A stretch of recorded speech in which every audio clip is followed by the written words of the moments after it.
Right, so welcome everyone to this session. I'm really looking forward to it. This is termed the key to sustainable, future-proof building portfolio management. I'm from Reimagined. Reimagined is a corporate startup. Main investor is Schindler, or sole investor as it were, and we have a great technology partner on the other side with Microsoft. Well, I guess we've been around, launched about a year and a half ago or so, and are now in the journey of building our real estate data-driven asset performance management platform. So that was a long word, that was a mouthful, but I think you get the idea. So what I'd like to do is then now step through and take a second look at the digital twin. Maybe just on the session, I'd like to keep this as informal as possible. So please feel free to comment, use the chat, or hop on stage. That's also great. I mean, that would be good. And also I'm used to maybe seeing the people I'm interacting with. I can't do that here. So if I'm talking gibberish or if, my audio is gone, then you'll have to let me know. Otherwise I have absolutely no other way of knowing. So that would be great. So let's get started. So let's just try this out.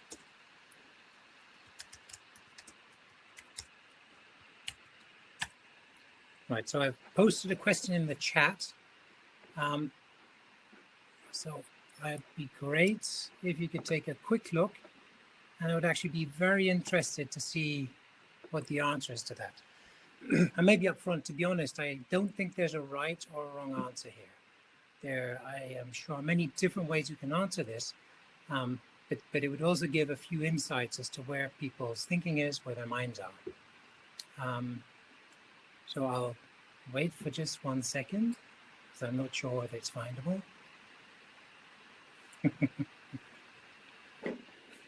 Could be.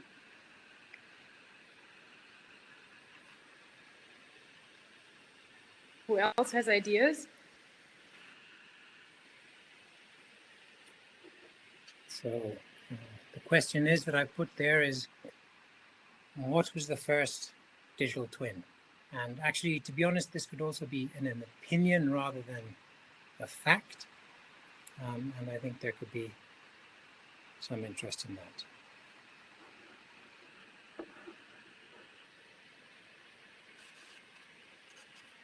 Yeah, I like that.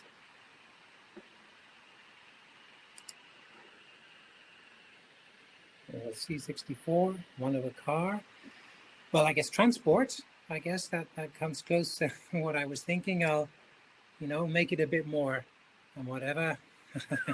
Whoa. That was, so I'm just wondering, has somebody done a sneak preview or is that what popped up? So we already have the answer there, actually. So what we can see here is, one of the simulation rules from Apollo 13. And that was actually exactly the opinion I was going to pose here. And the point is really, so Apollo 13 was the mission to go to the moon, but the one that failed. So Apollo 11 was the one which succeeded, Apollo 13 did not. And what happened is they were, a couple hundred miles over the Earth, and there was a big bang. And at that point, something went awfully wrong. So Houston, we have a problem. And, it's one of those topics when you're a couple of 100,000 miles, sorry, from home, it's quite scary. And the question is, how can you address this problem? How can you go about figuring out what to do and, get the information together to figure out the correct course of action? And what they actually had was about, 15 simulators, and this is, a combination of, maybe it's a console, you've got, a bunch of computers, you have programs running, which allowed them in parallel to simulate various courses of action, continuously take input from what was happening up in the sky, and predict what might be the best thing to happen. Oxygen was leaking, and the boosters, or the main propulsion system was not really working properly. And amazingly enough, it worked. And so one of the points is it's also a very, very complex situation to manage and look at, and you're very far away from the actual physical situation. And this was a real key, using the digital twin in the situation to master that. And miraculously enough, it all went well. So, the term, though, digital twin, was not around then. A guy called Michael Greaves, I think there are different opinions on this, but, I would put out there that this was one of the first times it was really coined as a phrase. The first time it happened might have been about 50 years ago. This is going back about 20 years ago. I thought of terms like doppelganger or whatever before. And he said, well, in my mind, a digital twin, you need a physical asset, you need a digital representation, and you connect these. And the connection is data. Now, I think if you look around today, it's obvious. There are many different digital twins, and they're in use. Right? Energy, smart cities, GE have about 500,000 different digital twins. So it's actually becoming quite pervasive in very many parts of our world today. And I think the other point is that in a lot of cases, especially the ones here, we're talking about product lifecycle management. In other words, using the information to really see how you can improve a product. So you simulate the behavior, you take in real data, and you can then really adapt different situations and see, what might need to be improved. So that's all good and fine. So this sounds great. So everybody must be doing it. If you throw up a few analysis of the market, the whole topic of digitization, real estate isn't really doing great as an industry. So it doesn't really matter. These are some random polls, and the unanimous result is it's somewhere down the bottom end of the stack. And some might ask, well, so what? Is that really an issue? Why not? It seems to be going well. Why bother? And I think if you look at some things happening today, it gives us a hint as to why it is worthwhile thinking about digitization and thinking about the topic around digital twins. COVID-19, we all know it, it's impacted our lives. It'll change the social fabric in many countries. It changes the way we interact with each other. It changes the way we interact with the world around us. And I don't mean just because we're in home office and like this, so we have to do remote sessions. But the way we use real estate as well is going to change. Office space, we need to be flexible, we need to monitor it, we need to check how many people are around and are we compliant, are we overcrowding, can we trace back, can we, if there's been an incident, many questions around there. Now, whilst the infection rate is like exponential, so simple mathematical formula, addressing it is complex. And in that case, just like in the Apollo 13 case, using a representation of what's happening, a digital representation, is one of the keys to help to address it. And the other point here is it's not just about, a social issue, it's also a huge impact on the economy.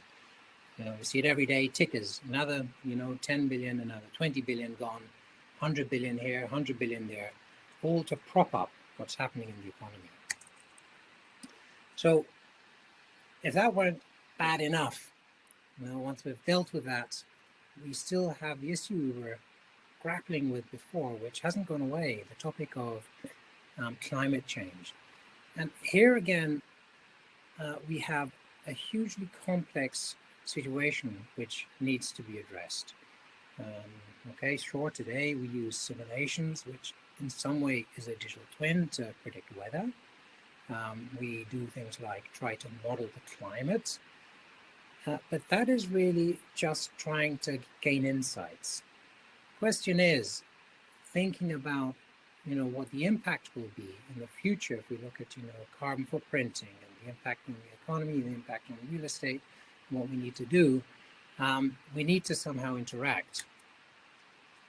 And if you look at what role buildings play in all of this,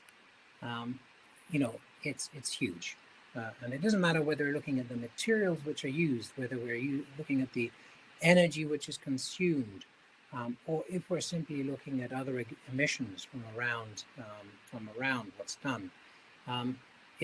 They play a great role. So being able to find a way to actually not just see what's happening, but predict, and then also change your actions accordingly will be hugely important if we're actually going to address those issues. And as we will see, this is one proposition, for example, where a digital twin can play a role. In other words, using data, connecting it with the real world, and then deducing insights to be able to make sensible actions, to make sure it's economical, to make sure it's ecological, and make sure it suits for the people who need to live and use these buildings. So from that point, I believe it is really important that in the real estate industry, we think about this and actually address the issue head on. Now, I think, if we've seen about, 50-year-old digital twin, we've seen the term, coined 20 years ago, we've seen a whole bunch of different topics in the industry. The question is, going back to the real estate and coming back to what we're doing, what does that mean? So I'm going to get really tactical for a minute. And try and give a very, let's say, just a very hands-on view of what our interpretation of the digital twin is. Can I just and related shortly also interrupt you? Yep. There's Bastian. He wants to join the panel, and I couldn't let him in. Bastian, if you like, just try again, and Duncan can let you in, I guess. Yep, I'll try. Genau. That would be cool. And anyone, please feel free to join, to comment, to ask questions in the chat. So we're really looking forward to receiving feedback, questions, additions. Absolutely. Yep. So I'll try. I think, when I'm staring at my screen, looking at what's happening there, I can miss the things which are happening. So thanks, Katerina. So, coming back to, the real estate, I think the relevance is clear.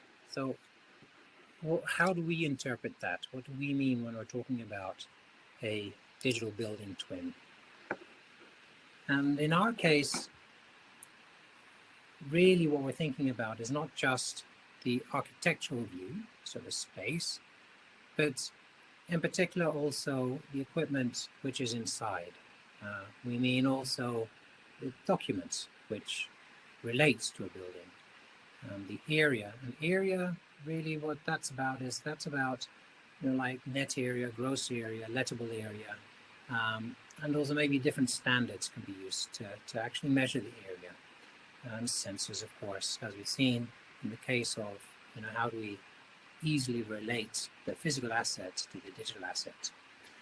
And that is together what we would coin the digital building twin. So diving down into that, if you look at the top level sort of architectural structural view, you've got the building.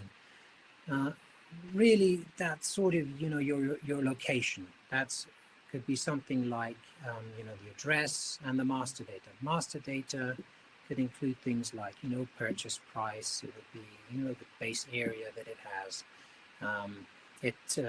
Thinking about the way you might use this would be your logbook, your passbook, your building, your building passport, if you like.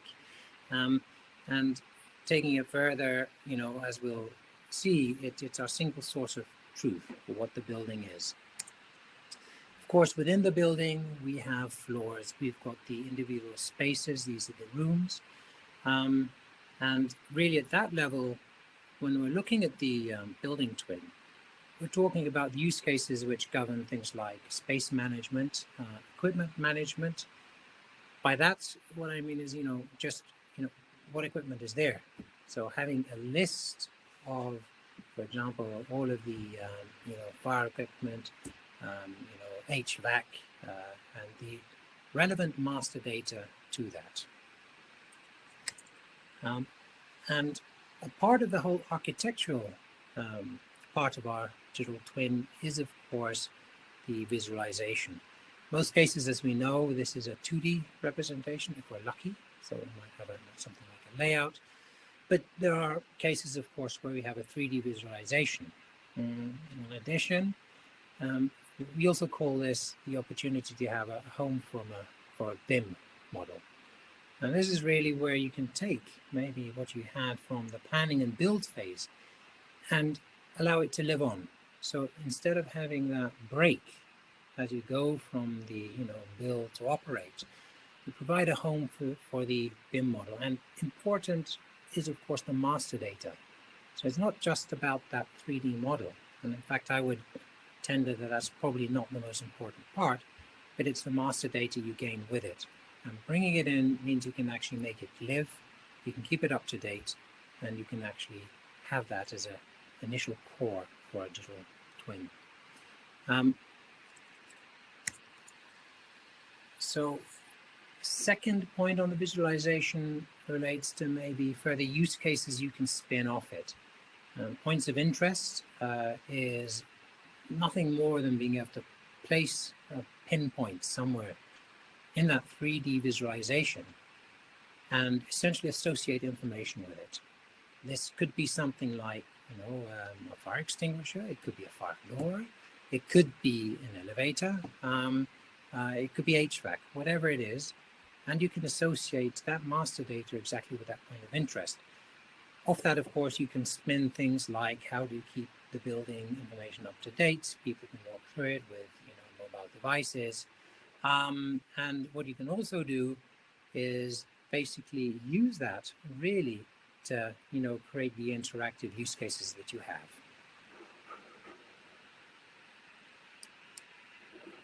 So if we then take that, of course, a part of the whole topic would be the equipment digital twin. So this is really the representation of the equipment in the building.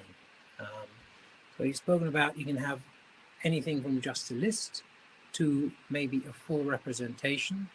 And this is where you might associate IoT data or sensor data with that particular asset.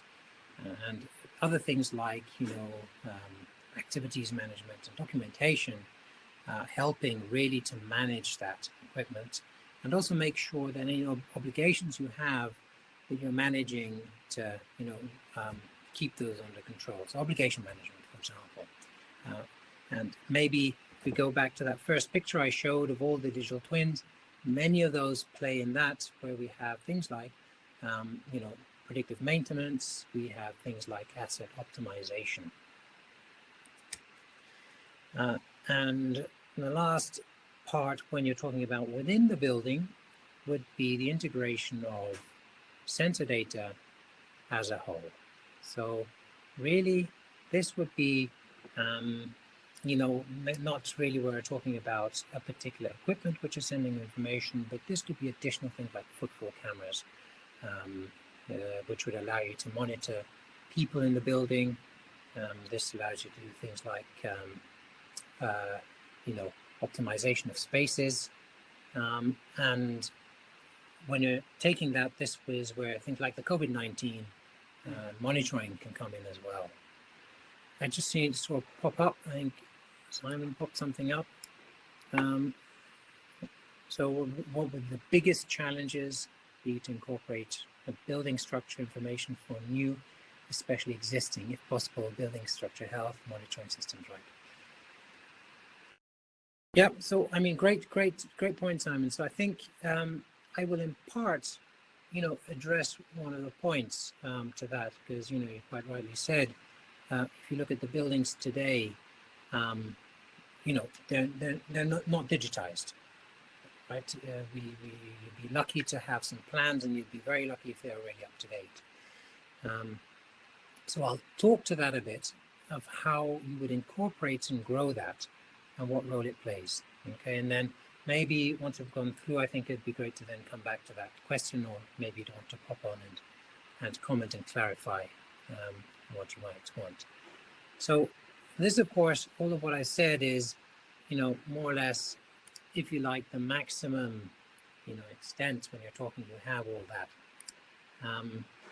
And I also mentioned, and I'll just quickly note on this, because it plays a huge role in a number of different use cases which you have around real estate management. It's documents, right? So that's could be simple documentation of equipment in the building, maintenance, of course, maintenance documentation, but also things like, manuals or certifications, certificates and stuff like that.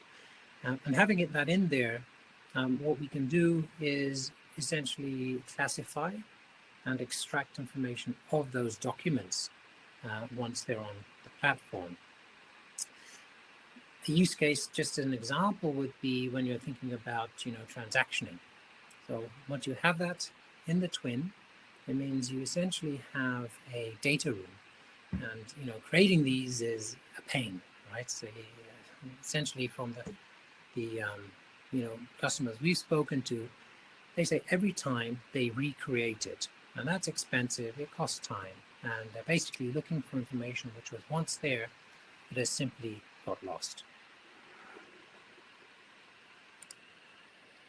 So, right, the digital building twin has different sizes.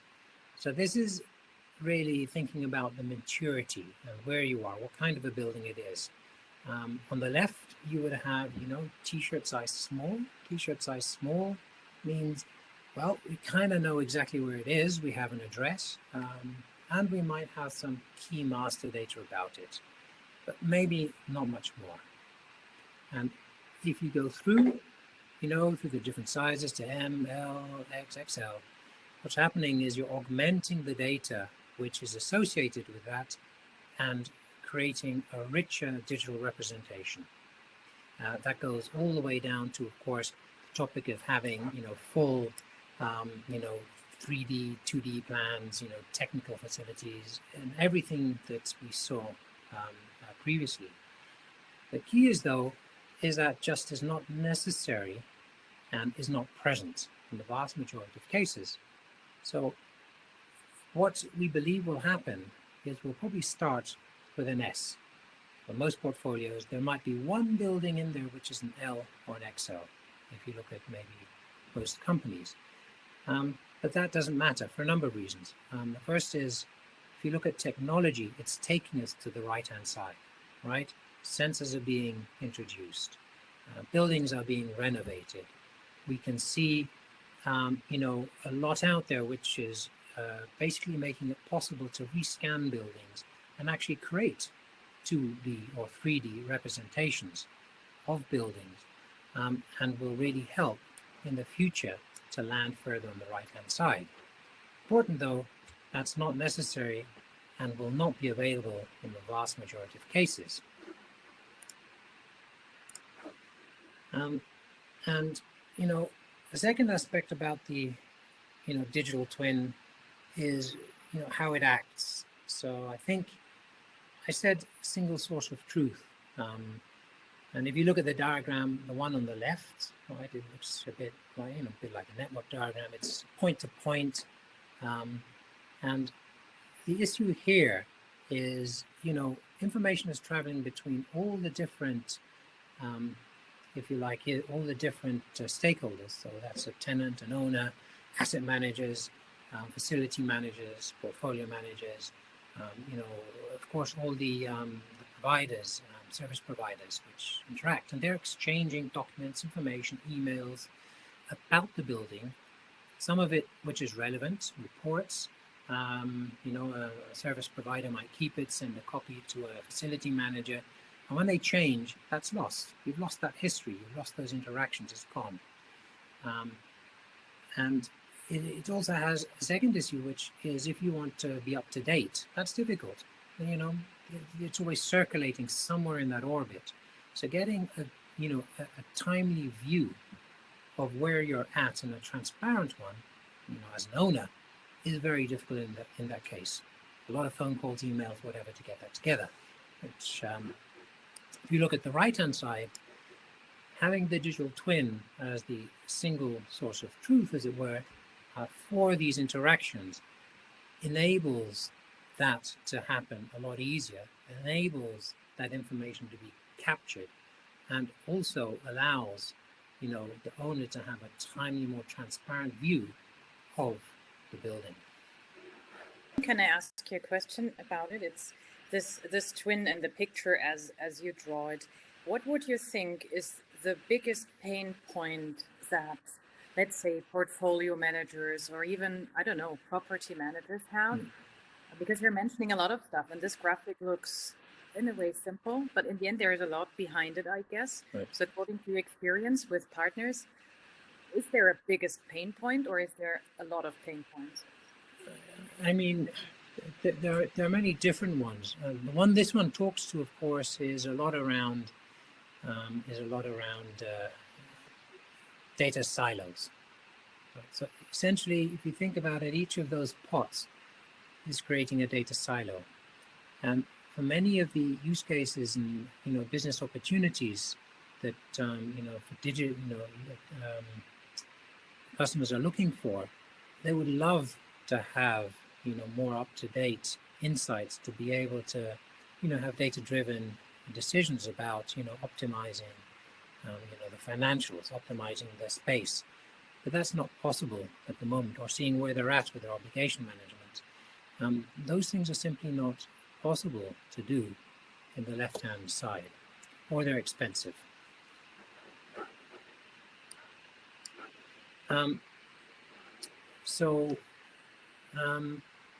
If we, and there's a comment here from Menno, of course, the topic life cycle management. Yeah, is absolutely a huge opportunity with this respect.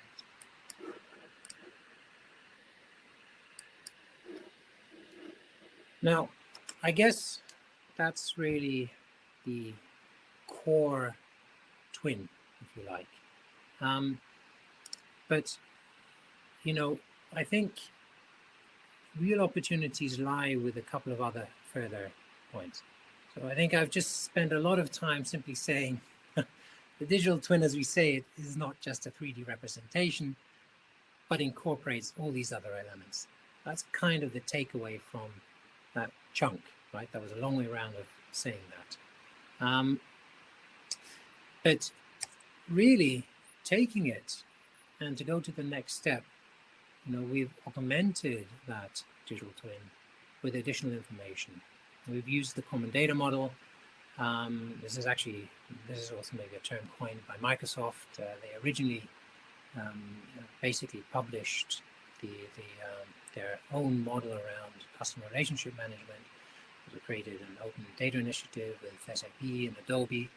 And really the whole point here is about creating industry-specific open data models, right?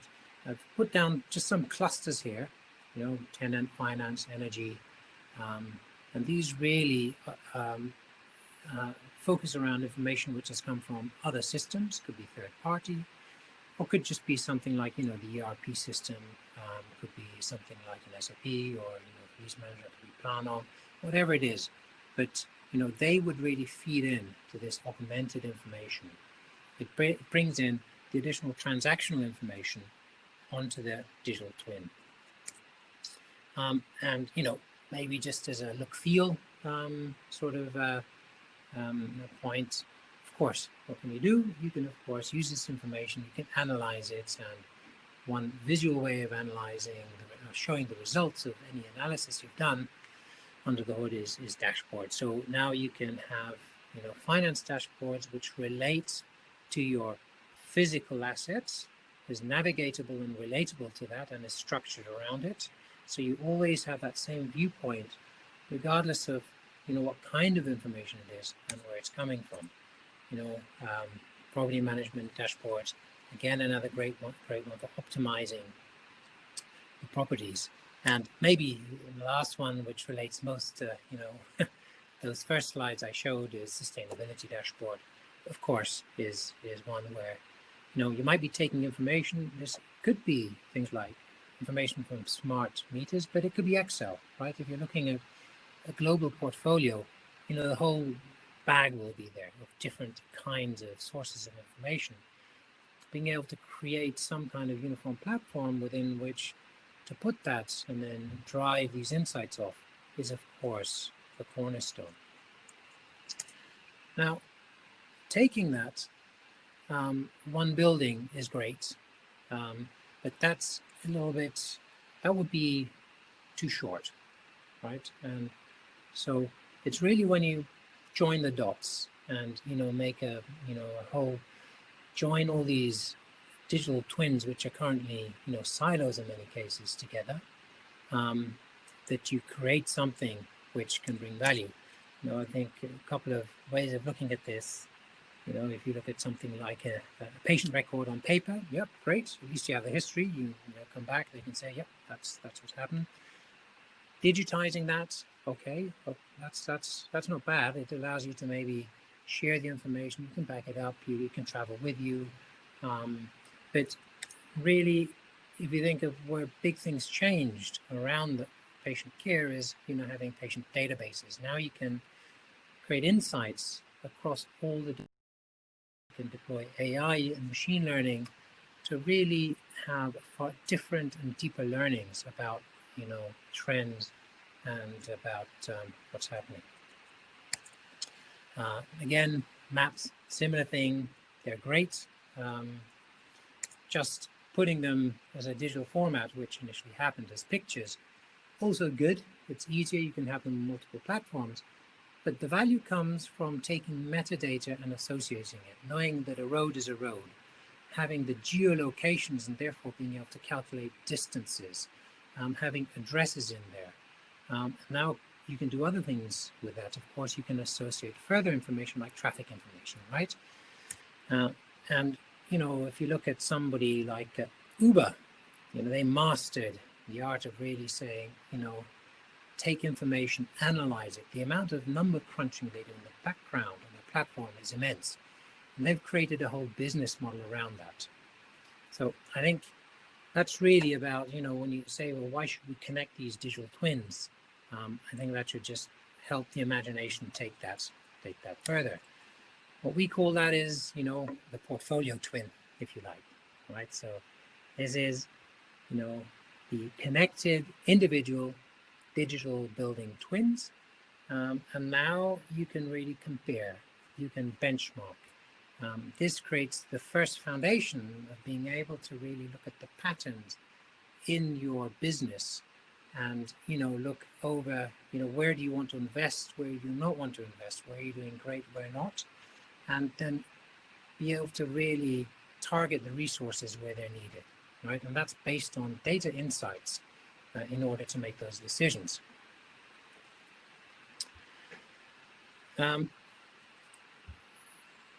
Right, I'm just going to take a quick check. There have been a couple of questions here on the chat since I hooked up. Anything new?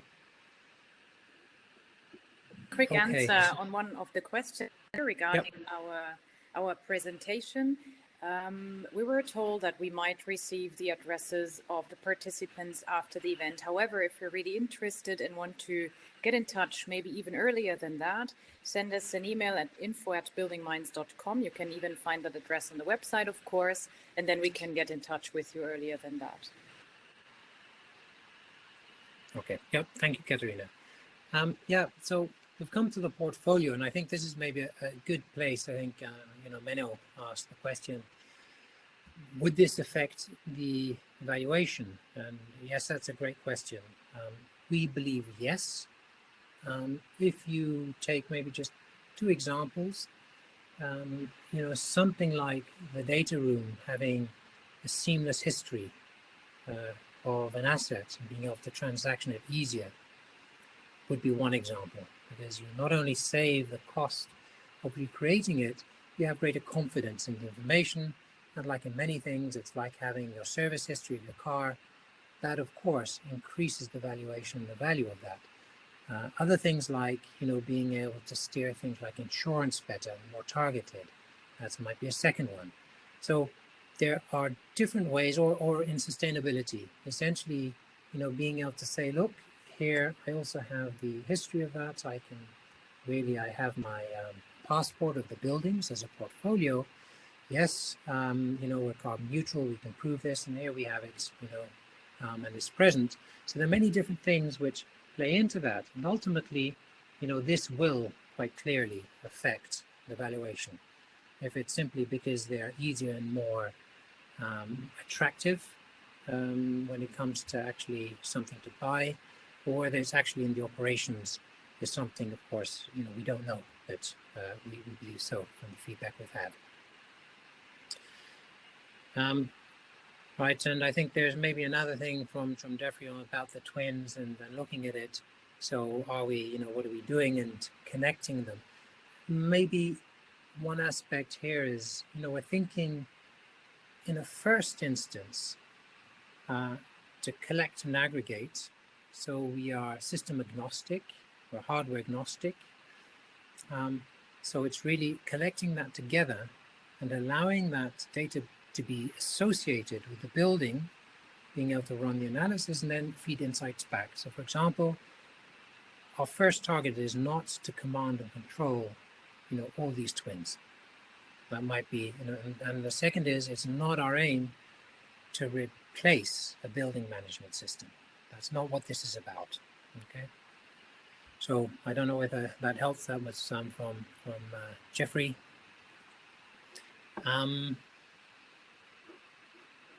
Right, so I'll come back, quickly jump back here again then. So the portfolio is where we landed.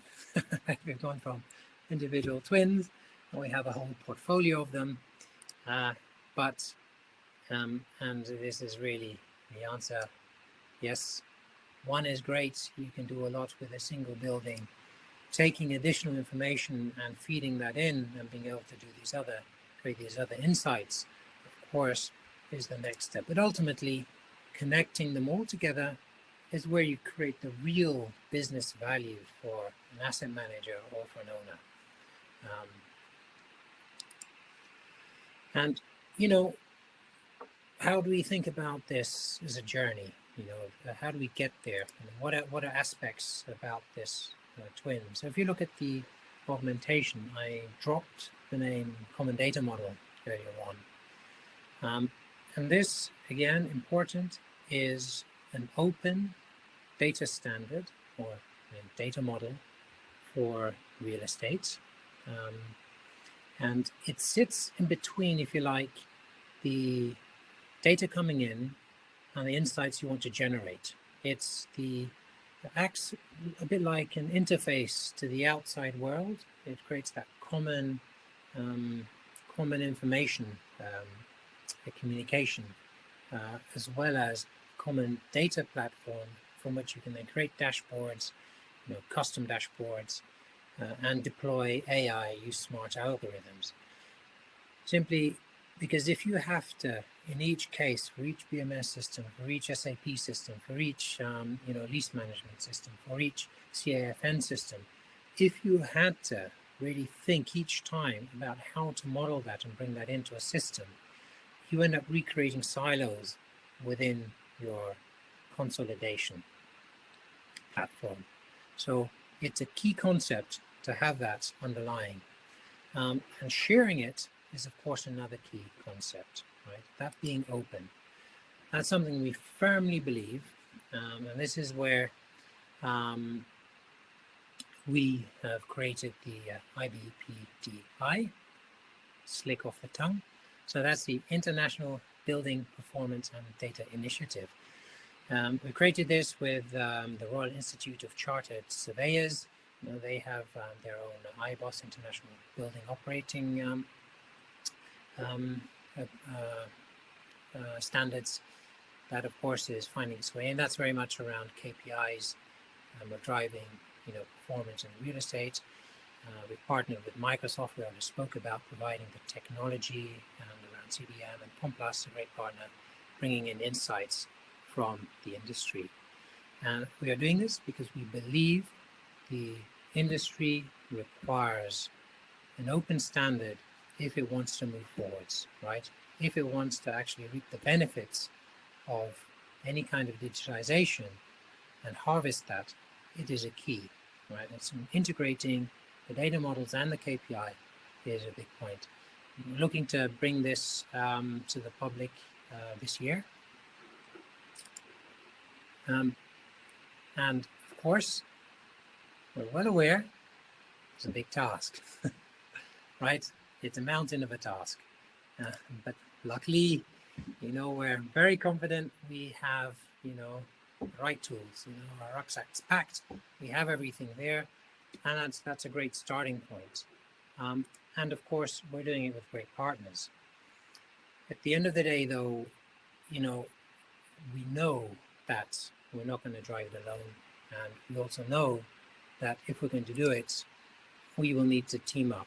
So this is an invite to join us to reimagine the digital building twin, to really help the real estate industry create an open standard in order that it can reap the benefits of digitization. There are a couple of questions, pretty cool ones. Have a look. Okay. So I think there are a couple which I've spoke to.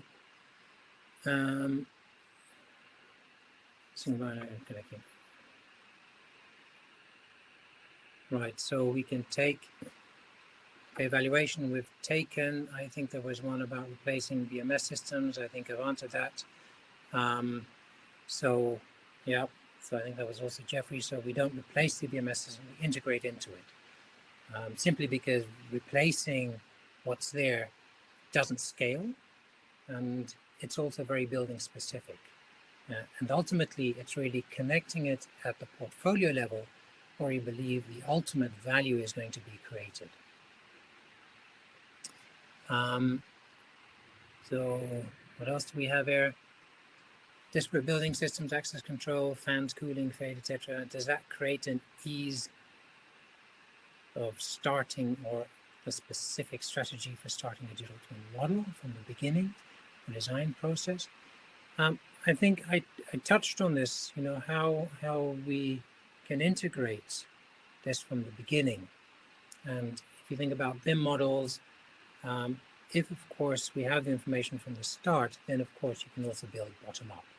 So that's, I think, is, and again, we will see both scenarios happening, top down and bottom up. We firmly believe both will happen as time progresses.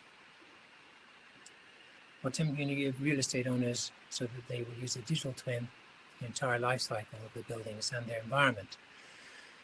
Well, I guess the question is why should they really? And, I hope, a couple of the points I mentioned at the beginning provide a little bit of a backdrop.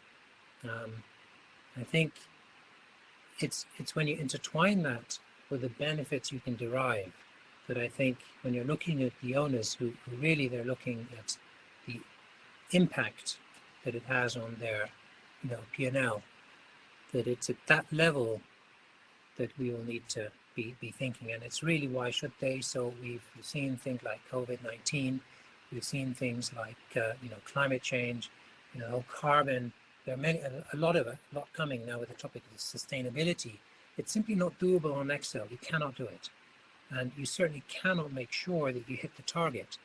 And I think that's a huge motivator we've seen, because the cost ultimately, if you work out what your surplus carbon will be, if you miss it and you're not neutral at your target date, it's expensive, right? Hundreds of thousands, talking about individual assets in 30 years will just be lost. So I think it's those points which I think are really the ones which ultimately will help bring in the real motivation.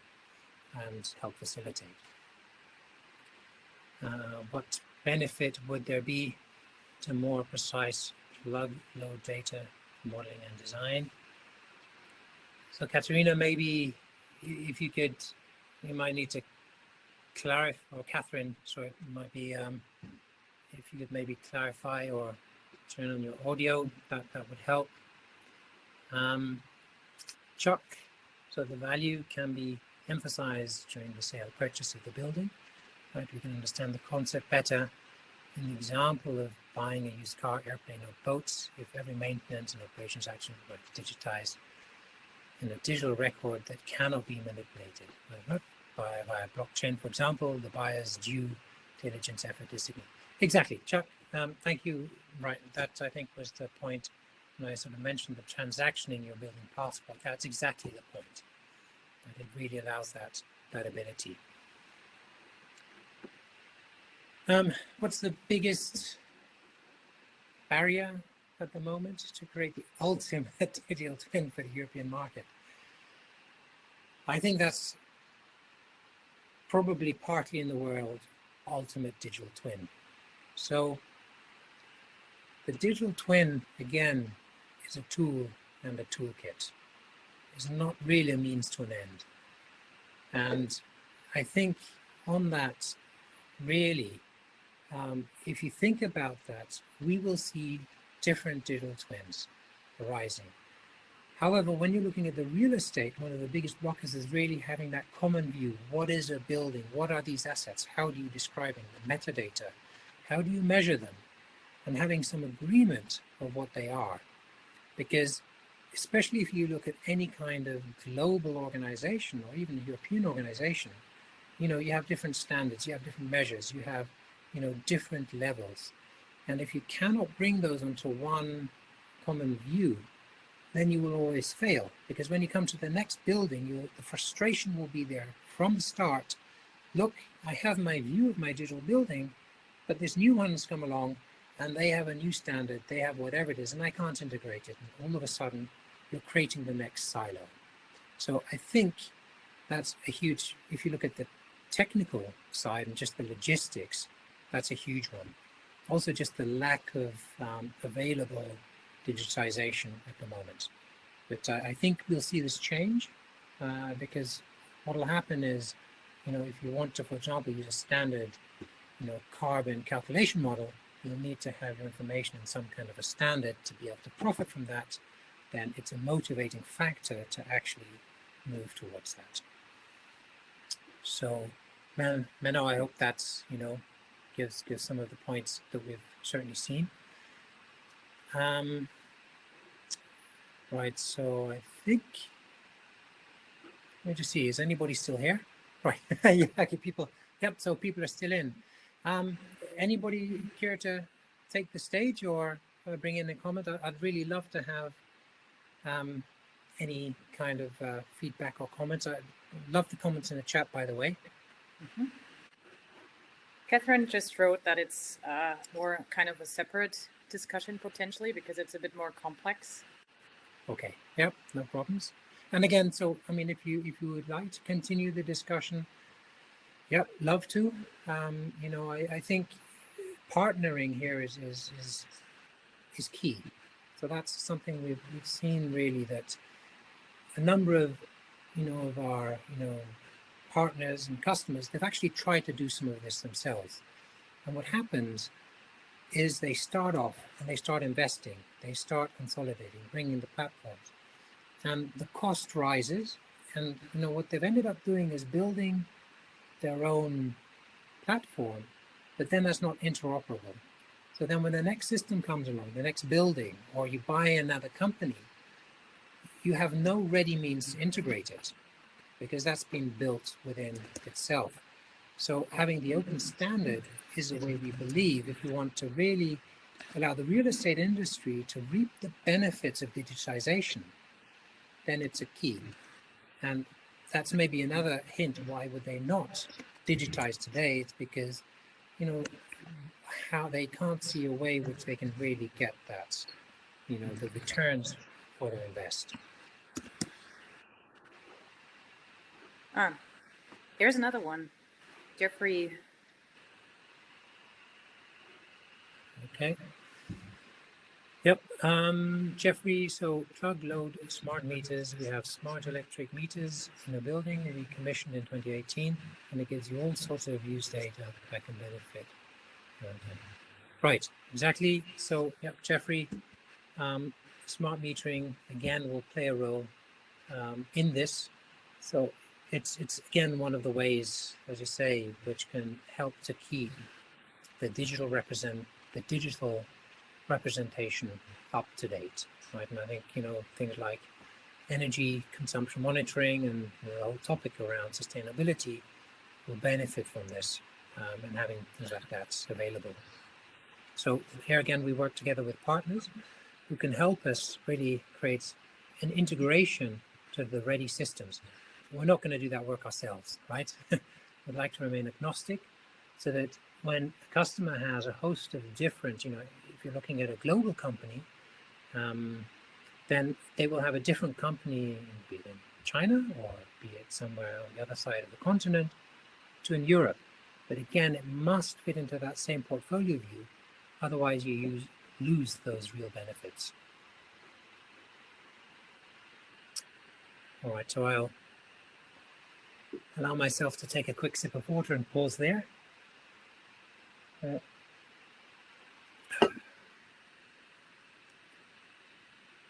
So Katerina, thanks. Okay.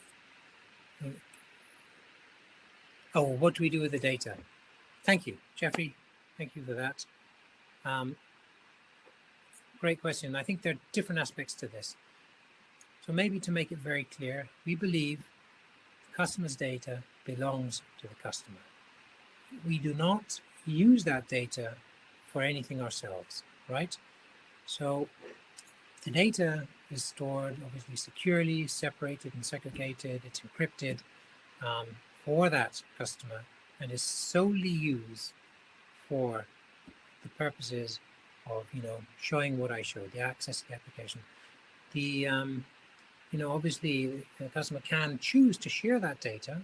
So we have a concept whereby you can share data, you can actually invite people to collaborate on your digital twin so that they don't have to copy it or take copies away with that. But ultimately, it's you know, securely stored and is completely separated, you know, tenant separation for that purposes. I'm not sure whether that answers the question, but maybe it does. It's stored in the cloud. I think that was it. How do you organize and store it?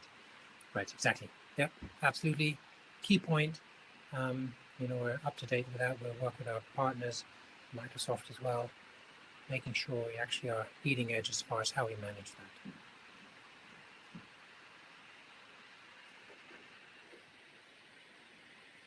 So I'll pause for a minute so that anything else comes up.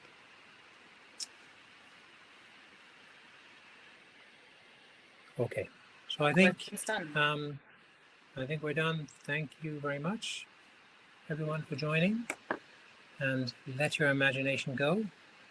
I would encourage you to do that, and I think Katerina, you can follow up with anyone who contacts us. Exactly, we will do so, right? And pass by at our little booth that we have. You should see in the tab Expo. Yep. And there we are. So feel free to drop us a question there or yep. info at whatever you prefer. Lovely to keep talking to you. Thank you, everyone. Thanks, guys. Have a great day. Enjoy the rest of it. Bye. Bye. Ciao.